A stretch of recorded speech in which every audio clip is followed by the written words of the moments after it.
Dan and Amy.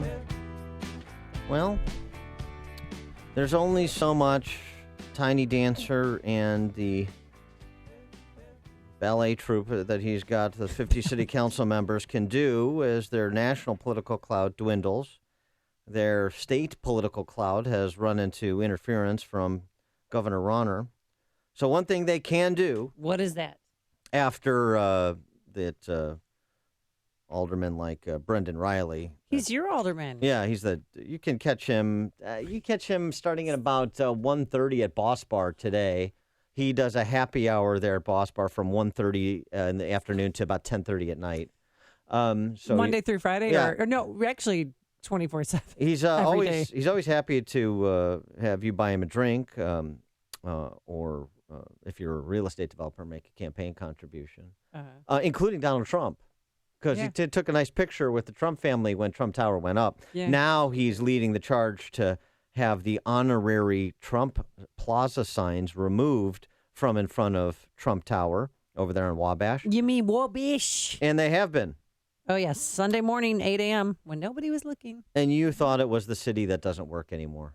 Yeah. They got together, the collective will of 25,000 city employees under the leadership of Tiny Dancer, and they were able to accomplish removal of a couple of honorary Trump Plaza signs and send a real shot across the bow to the new administration as well, or I should not say as well, but while at the same time, according to Tiny Dancer, with respect to his phone call with Trump this week, demanding that he respect the sanctuary city status of Chicago. They're a funny bunch, these Chicago Democrats in charge of Illinois, aren't they? What a misplacement of energy. I mean, what a waste of lawmakers' time to actually have, first they have the city council meeting to vote on it, and then to take down those two signs. And that third sign, Dan, that was stolen a half block south of Hubbard, remember it was stolen in October? They never bothered to check the surveillance camera to see who actually took it down, because it might have been Tiny Dancer himself. Well, it could be. They also, since we're at about 740 murders, Chicago police have better things to do, thankfully, than follow the lead of the politicians. For more on incoming Chicago Democrats here, outgoing Chicago Democrats in D.C., and all things Trump, we're pleased to be joined by our friend Jonah Goldberg, senior editor for National Review, nationalreview.com, and Fox News contributor. Jonah, thanks for joining us. Appreciate it. Hey, great to be here. That was a pretty forced transition there, but I'll take it. Yeah, it was forced. Yeah, it really was. It's not my best. You know, I'm not like a TV weather person. I'm not good with the segues. So banter, yes. Why don't we start with just kind of the same conversation to some extent we had with Michael Medved yesterday. You were not the biggest fan of candidate Trump, but what is your assessment of President-elect Trump with respect to his cabinet selections thus far? Well, I mean, just to be clear, I was not a big fan of candidate Trump, but unlike the left, I'm not, I'm not wetting my pants about this. My bowels aren't in a constant state of slow boil. You have only one president at a time, and I think the only patriotic, decent, intelligent position to take is give the guy a chance. And that said, and so the funny thing is I woke up after the election feeling much better than I thought I would. If you had asked me a week before how you feel if Trump wins, I might have said, I think the living will envy the dead. But the reality is that it's great because, first of all, we're going to get a lot of stuff that every anti-Trump and every pro-Trump conservative cares about in terms of fixing Obamacare, like getting rid of the executive orders, the Supreme Court, all that kind of stuff. But moreover, I actually think I'm one of the least biased people left in Washington because I have zero ownership of this guy.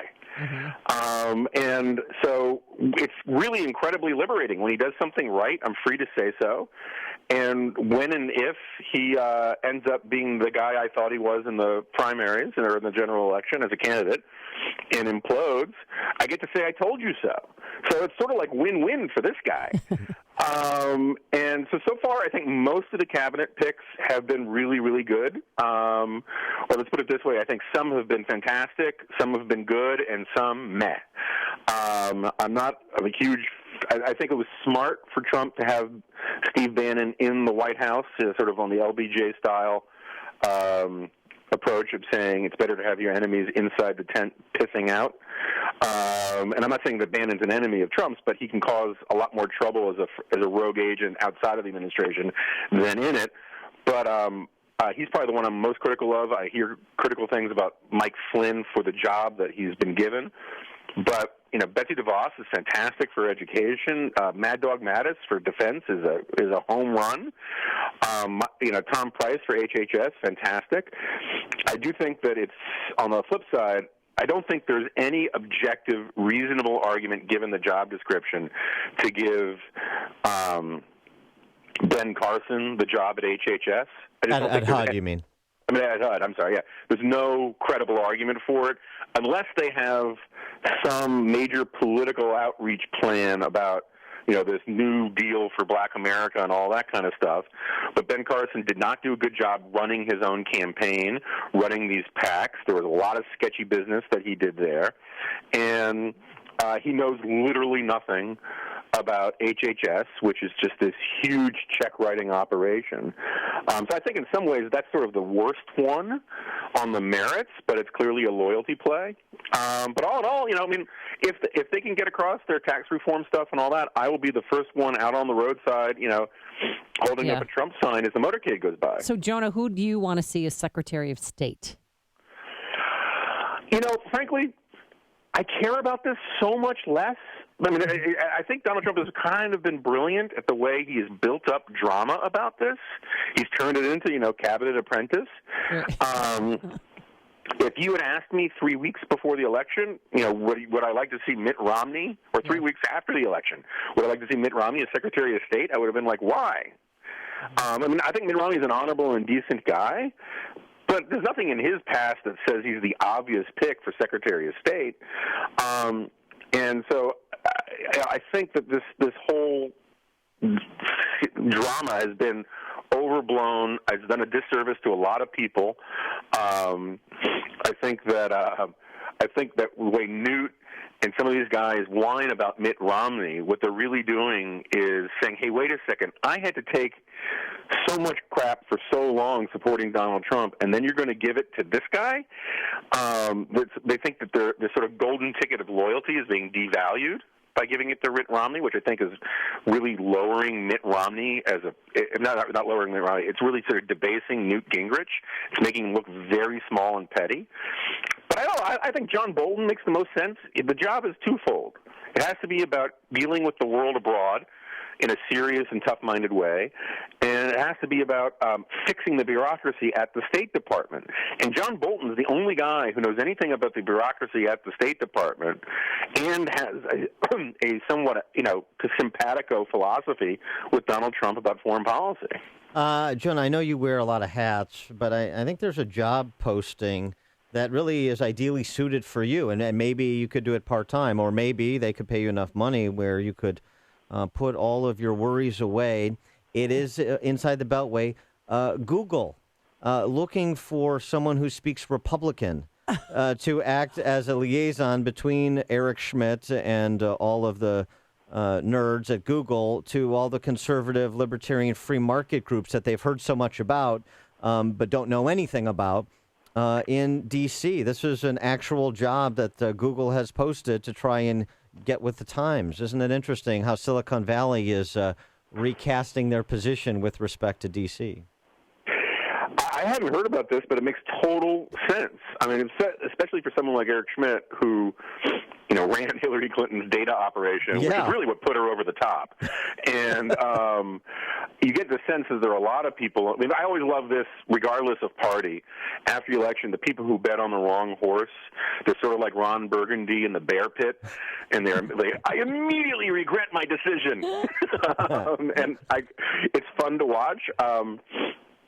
I wonder what the job pays. I mean, I don't want it, but I can think of a few people who'd be pretty good at that. Yeah, Conservative Outreach and Public Policy Partnerships Manager, huh? Yeah, I could be like the mom from Leave It to Beaver in Airplane. Excuse me, I speak jive. Yeah, I speak exactly. Yeah, I mean, look, that's a nice title for a Google business card, and I think, stock options, the whole thing. The only problem is you'd have to probably brief Eric Schmidt from time to time, and that'll be a laborious task. Yeah, yeah, but that's a small price to pay. Yeah, exactly. Now, speaking of going back to Trump and not just talking about Silicon Valley, but talking about corporate America generally, his shot across the bow at Boeing yesterday, is he making a larger point that is lost on the D.C. press corps that just wants to follow the bouncing ball with every tweet? Well, it's too soon to tell. I'm very much against the sort of instantaneous response we see from a lot of people on the right these days of anything Trump does, they automatically, brilliant! Oh, they're playing the media for suckers, right? And I'm also very much against the left's response and some people on the right's response, which is to say, this is the end of Western civilization. He's destroying America. He's destroying constitutional and democratic norms. It seems to me that most of these cases are somewhere in the middle. The immediate response from a lot of people to the Boeing thing was, this is a CEO. He's going to, he's imposing discipline on these crazy, grasping corporations. I'm not sure that's true. The timing of this came right on the heels of, like minutes after a story went up about the CEO of Boeing criticizing Trump's trade positions. Yeah, and the more likely thing is that's what he is smacking down. It's not profligate spending because Trump's facts on this are wrong for the most part. What he's trying to do is say, if you speak out against me, corporate America, I'm going to go out there and I'm going to ding your stock price. And I'm not sure that's a great thing for him to do. Is it an abuse of power? I mean, I know Dan's rolling his eyes right now, but he's so thin-skinned. If he reads an article, he doesn't like what somebody says about him, then he tweets out and tries to attack the business owner. I don't know. I think there's a connection between the two. There's some things in life, right, that have diminishing returns. And at some point, I think the press is going to figure out how to deal with his tweets. I think Trump is going to realize that they lose, for a while, this is all new. It's uncharted territory. It's exciting. It's weird. It's dramatic. It's certainly not, the excitement of an old lady eating soup that would have been the Clinton administration, that people are kind of freaking out because they don't have the muscle memory to deal with this stuff, because a lot of this stuff we haven't seen before. But my guess is that over time, a lot of Trump's act is going to get a little boring and a little old for people who are not, full Kool-Aid drinkers. And he'll learn that, using this Twitter account to try to whip up a frenzy or beat up on political opponents or impose discipline on dissent is a diminishing resource after a while. And the press is going to learn how not to chase every shiny thing. And at some point, I hope, we find some kind of equilibrium. I mean, it's not going to be a normal presidency, but that doesn't necessarily mean, that this guy is Franco either. We just, you got to give him a chance. He's learning on the job, and I do think he's learning on the job. I don't think he expected to win. I'm positive he didn't expect to win, and he's, to his credit, I think he was a little sobered by the fact that he won, and so he's surrounding himself with mostly good people. And for the most part, except for his Twitter account, he's been pretty disciplined and responsible.